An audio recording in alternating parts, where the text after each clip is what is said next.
Hello दोस्तों, नमस्कार। Loveness story में आपका स्वागत है। तुम्हारी माँ है, तुम सेवा करो। ये क्या फिर से मायके जा रही हो? तुम्हारा भी कुछ ज़्यादा हो गया है।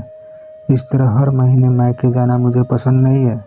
सारे घर के काम रुक जाते हैं और तुम तो वहाँ आराम फरमाती हो। धीरज ने गुस्से से कहा।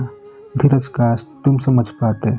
मैं मायके आराम फरमाने नहीं, अपनी माँ की देखभाल के लिए जाती हूँ। आराम फरमाने का हम औरतों के पास समय ही नहीं है। ससुराल में तो हम लगी रहती हैं, तो मायके में भी हमें तैयार थाली नहीं मिलती है। हर जगह लगना होता है। भाभी के बच्चों की परीक्षाएं हैं और माँ बिस्तर पर है। 4 दिन माँ की देखभाल कर लूँगी। और वैसे भी आप तो टूर पर जा रहे हो। हमारे दोनों बच्चे हॉस्टल में रहते हैं। मैं चली जाऊँगी तो माँ और भाभी की मदद हो जाएगी। आप ही जब यहाँ नहीं रहोगे तो मैं 4 दिन मायके रह लूँगी। अपनी माँ की देखभाल के लिए जाती हो, पर मेरा घर तो बन रहता है। अपने घर की फिक्र ही नहीं है।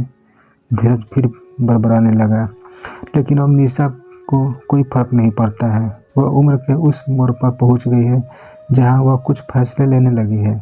वह पहले मायके जाने के लिए पूछती थी, अब बताती है कि मैं मायके जा रही हूँ। 20 साल पहले धीरज और निशा की शादी हुई थी। निशा सुघर और घर के कामों में तेज थी। उसने आते ही घर संभाल लिया। निशा का ससुराल और मायका एक ही शहर में होने की वजह से मायके आना जाना लगा रहता था। छोटे भाई भाभी माँ के पास रहते थे। निशा के दोनों बच्चे अपनी पढ़ाई के लिए बाहर चले गए थे। धीरज स्वभाव से गुस्सैल था। निशा के मायके जाने के नाम से बिदक जाता था। उसका मानना था कि निशा बस घर पर रहे। निशा की माँ को लकवा आ गया था। वह कुछ सालों से बिस्तर पर थी। निशा देखभाल के लिए चली जाती थी तो इस बहाने भाभी को आराम मिल जाता था। धीरज के माता पिता गांव में ही रहते थे और अपनी खेती बाड़ी संभालते थे। कभी वह शहर बेटे बहू के पास रहने आ जाते थे तो कभी बेटे बहू गांव चले जाते थे। निशा ने धीरज का सामान पैक कर दिया और धीरज के जाने के बाद मायके चली गई। मायके पहुंचकर अपनी माँ को देखभाल में लग गई तो भाभी को थोड़ा आराम मिल गया। धीरज टूर से आ गया तो निशा भी अपने घर चली आई। मेरी माँ इतनी बीमार रहती है, तुम कभी उनकी तबीयत भी नहीं पूछते हो? देखभाल और परवाह करना तो दूर की बात है, निशा ने धीरज से कहा। तुम्हारी माँ है, तुम सेवा करो। मेरी जरूरत क्या है?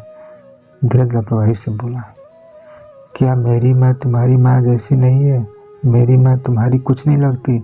उन्हें भी अच्छा लगेगा। उनके जमाई को भी उनकी परवाह है।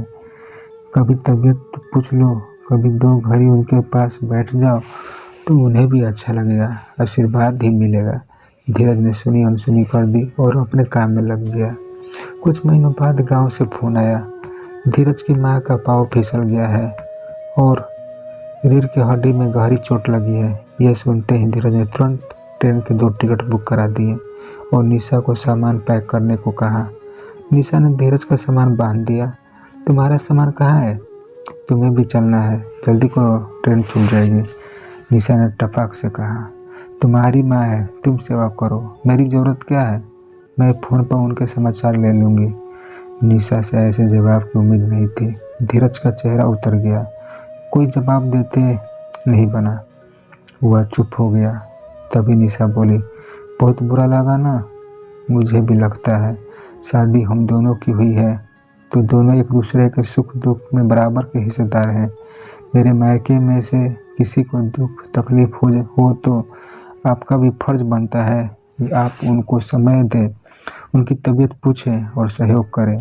हम बहुएं तो हर फर्ज निभाती हैं, पर क्या जमाई का कोई फर्ज नहीं होता है? जिस माँ की बेटी लाए हो वो माँ बिस्तर पर है और आपने कभी तबीयत भी नहीं पूछी। उनको कितना दुख पहुँचता होगा कि जमाई बाबू सुख के हर काम में आए हैं पर दुख में नज़रें फेर ली है। चाहती तो मैं भी गांव के लिए मना कर सकती हूँ, पर मैं ऐसा नहीं करूँगी क्योंकि ये मेरी माँ के दिए हुए संस्कार है। बस एक बार आपको मेरी स्थिति का एहसास हो जाए, आप भी मेरे दर्द को महसूस करें, मैं यही चाहती थी। मैं इतनी निर्लज भी नहीं कि अपने पति की माँ को ऐसे ही छोड़ दूँ और उनकी सेवा ना करूँ। मेरा भी सामान तैयार है। निशा अपना बैग ले आई। धीरज को अपनी गलती समझ आई और उसने निशा से माफ़ी मांगी।